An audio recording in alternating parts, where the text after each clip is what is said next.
নমস্কাৰ। আজি আমি আলোচনা কৰিবলৈ ওলাইছোঁ ক্লাছ 9ৰ এটি কবিতা। কবিতাটো হৈছে the lake I love Innisfree, which is written by William Butler Yeats। এটা সুন্দৰ কবিতা। এই কবিতাটোত উইলিয়াম বাটলাৰ ইয়েটছে প্ৰকৃতিৰ এক মনোৰম দৃশ্যৰ কথা উল্লেখ কৰিছে, আৰু যিটো মনোৰম দৃশ্য কবিয়ে ল'ৰালি কালত যেতিয়া সৰু হৈ আছিলে তেখেতে সেই ইনিছফি আইলেণ্ডত পাইছে। এতিয়াও তেখেতৰ সেই ইচ্ছাবিলাক আকৌ জাগ্ৰত হৈছে। তেখেতে আকৌ দুনাই ইচ্ছা কৰিছে সেই ইনিছফি আইলেণ্ডলৈ যাবলৈ, কাৰণ তেখেতে জানে যে ইনিছফি আইলেণ্ডত যদি তেখেতে যায় তেতিয়াহ'লে সেই সকলো ধৰণৰ মনোৰম দৃশ্য আৰু শান্তি বা প্ৰশান্তি সকলোখিনি বস্তু তেখেতে তাত পাব। গতিকে কবিতাটো আমি আলোচনা কৰোঁ। কি বুলি কৈছে কবিয়ে, যে আই will arise and go now. কবিয়ে কৈছে মই উঠিম আৰু এতিয়া যাম। এণ্ড গো টু ইনিছফি, আৰু ক'লৈ যাম বুলি কৈছে কবিয়ে, ইনিছফি আইলেণ্ডলৈ যাম বুলি কৈছে। And a small cabin build there, আৰু কবিয়ে কৈছে যে তেখেতে গৈ পেলাই তাত সৰুকৈ এটা ঘৰ বনাব। And a small cabin build there of clay and wattles made, আৰু কিহেৰে বনাব বুলি কৈছে, বোকা মাটি আৰু ৱেটেলছ হৈছে টুইষ্টেড ষ্টিক্স, গছৰ ডালিবিলাক, আৰু সেই গছৰ ডালিৰ সহায়েৰে তেখেতে তাত গৈ পেলাই সৰুকৈ এটা তেখেতৰ বাবে ঘৰ বনাব। তাৰপিছত কৈছে 9 bean rows will I have there. কবিয়ে কৈছে তাত 9 শাৰীযুক্ত বিনৰ খেতি কৰিব। A hive for the honey bee, আৰু মৌ মাখিৰ বাবে এখন মৌচাক বনাব। গতিকে তেখেতে তাত গৈ পেলাই কি কৰিব, প্ৰথমে কৈছে বিনৰ খেতি কৰিব আৰু হানিবিৰ কাৰণে এখন মৌচাক তেখেতে তৈয়াৰ কৰি ল'ব। And live alone in the bee loud glade. Glade হৈছে মুকলি ঠাই, অ'পেন স্পেচ। গতিকে সেই মুকলি ঠাইত তেখেতে মৌ মাখিৰ সেই বাজিং শব্দ, সেই যি ভুৰভুৰণি শব্দ, সেই শব্দৰ লগত অকলশৰে তেখেতে তাত বাস কৰিব। ইয়াৰ পিছত তেখেতে কৈছে and I shall have some peace there. কবিয়ে কৈছে মই তাত গ'লে অলপ শান্তি পাম।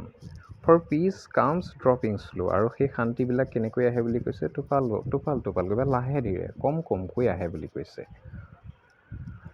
Doping from the veils of morning to where the cricket sings, আৰু কি ভিলছ হৈছে উৰণি। এতিয়া কি হয়, ৰাতিপুৱা যদি আমি ৰাতিপুৱা সোনকালে উঠোঁ তেতিয়াহ'লে সেই মুহূৰ্তটো দেখিম যে অলপ ধুঁৱলি কুঁৱলী নিচিনা হৈ থাকে। গতিকে কবিয়ে কৈছে যে ড্ৰপিংছ ফ্ৰম দ্য ভিলছ, শান্তি কেনেকৈ আহিব, সেই উৰণিৰে ঢকা ৰাতিপুৱাটিৰ পৰা two where the cricket Sing, য'ত ক্ৰিকেটে উইচৰিঙাই গান গাই থাকে, তলৈকৈ শান্তি আহিব। দেয়াৰ্ছ মিডনাইটছ অল গ্লিমাৰ্ছ, আৰু কি বুলি কৈছে, মাজৰাতি অল গ্লিমাৰ্ছ তিৰবিৰাই থকা। এতিয়া মাজৰাতিৰ ষ্টাৰ্ছবিলাকেইটো তিৰবিৰাই থাকে। গতিকে মাজৰাতি তেখেতে তাত দেখিবলৈ পাব বুলি কৈছে যে এই তৰাবিলাকে জিকমিকাই থাকিব। এণ্ড নুন পাৰ্পল গ্ল', আৰু দুপৰীয়া সময়ত সূৰ্যৰ বৰণটো অলপ পাৰ্পল, বেঙুনীয়া কালাৰৰ হৈ যায়। গতিকে সূৰ্যৰ সেই বেঙুনীয়া বৰণটো তেখেতে পাব। And evening full of linnet's wings, আৰু সন্ধিয়া সময়ত সেই লিনেট এটা সৰু চৰাই, সেই সৰু চৰাই গোটেই আকাশখনত উৰি থাকিব। গতিকে তেখেতে এই সকলোখিনি বস্তু, সকলোখিনি দৃশ্যৰ উপভোগ কৰিব পাৰিব ইনিছফিলৈ গ'লে। কাৰণ ইনিছফিলৈ যদি তেখেতে যায় তেতিয়া কি পাব বুলি কৈছে, তেখেতে কি বস্তু তেখেতে উপভোগ কৰিব। তেখেতে প্ৰথমে কৈছে শান্তি পাম, আৰু শান্তিবিলাক আহিব শ্ল'লি, লাহে ধীৰে আহিব। ৰাতিপুৱাৰ সেই ৰাতিপুৱাৰ উৰণিৰে ঢকা ৰাতিপুৱাটিৰ পৰা আহিব বুলি কৈছে, য'ত ক্ৰিকেট উইচৰিঙাই গান গাই থাকে। তাৰপিছত কৈছে মিডনাইট গ্লিমাৰ্ছ, ষ্টাৰ্ছবিলাকে গ্লিমাৰ্ছ তিৰবিৰাই থাকিব, তাত তেখেতে শান্তি পাব। দুপৰীয়া সময়ত এটা বেঙুনীয়া বৰণৰ দৃশ্য হ'ব, সেয়া উপভোগ কৰিব। আৰু লিনেট বাৰ্ডছে ওপৰত উৰি থকা দেখিবলৈ পাব। গতিকে সেই সকলোখিনি মনোৰম দৃশ্য তেখেতে উপভোগ কৰিব পাৰিব ক'ত, ইনিছফি আইলেণ্ডত। That's why he wants to go ইনিছফি। ইয়াৰ পিছত কৈছে I will arise and go now. কবিয়ে কৈছে মই আকৌ উঠিম আৰু যাম। For always night and day, চিৰদিনৰ বাবে, সদায় যাব অলৱেজ সদায় যাব, ৰাতি দিন ধৰি তেখেতে তাতেই থাকিব। আৰু কি বুলি কৈছে I hear the lake water lapping with low' sounds by the shore while I stand on the roadway or on the pavement grey. কবিয়ে কৈছে মই শুনিবলৈ পাওঁ, কবিয়ে কৈছে মই এতিয়া শুনিবলৈ পাইছোঁ। কি শুনিবলৈ পাইছে, সেই লাপিং কৰা মানে খুন্দিওৱা, পানীৰে খুন্দিয়ালে যিটো শব্দ হয় নে, সেই শব্দ শুনিবলৈ পাইছে। তাৰ সেই মৃদু শব্দ কবিয়ে এতিয়া শুনিবলৈ পাইছে পাৰত খুন্দিওৱা। কবিয়ে কৈছে মানে তাত এতিয়া ইয়াত কি বুলি ক'লে যে while I stand on the road, কবিয়ে যেতিয়া এতিয়া সেই পকী ৰাস্তা বা ৰাস্তাৰ কাষত থিয় হৈ আছে আৰু ধূসৰ এখন পৃথিৱীত কবি থিয় হৈ আছে, ধূসৰ ৰাস্তাৰ এটা পৰিৱেশত থিয় হৈ আছে, তেতিয়া তাত থিয় হৈ থকা অৱস্থাত কবিয়ে শুনিবলৈ পাইছে সেই ইনিছফ্ৰি আইলেণ্ডৰ পানীয়ে পাৰত খুন্দিয়া মৃদু কম্পনৰ ধ্বনি।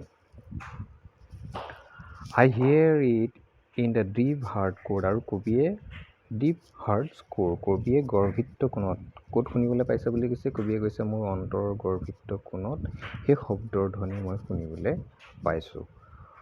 গতিকে আমি কবিতাটোৰ মাজেৰে বুজি পালোঁ যে the place Innisfree island which is very beautiful, also' there are peace, serenity, contentment. That's why he always wants to go the Innisfree Islands, because he know that if he goes there, definitely he will get peace, contentment, serenity. গতিকে সকলোখিনি বস্তু যেতিয়া কবিয়ে উপভোগ কৰিব পাৰিব Innisfree আইলেণ্ডত গৈ পেলাই, সেইকাৰণে তেখেতে যোৱাৰ আকৌ হেঁপাহ জগাইছে অন্তৰত। এইটোৱে হৈছে কবিতাটো, এটা খুব ধুনীয়া কবিতা। পঢ়িলেই হ'ল সকলোৱে ধুনীয়াকৈ।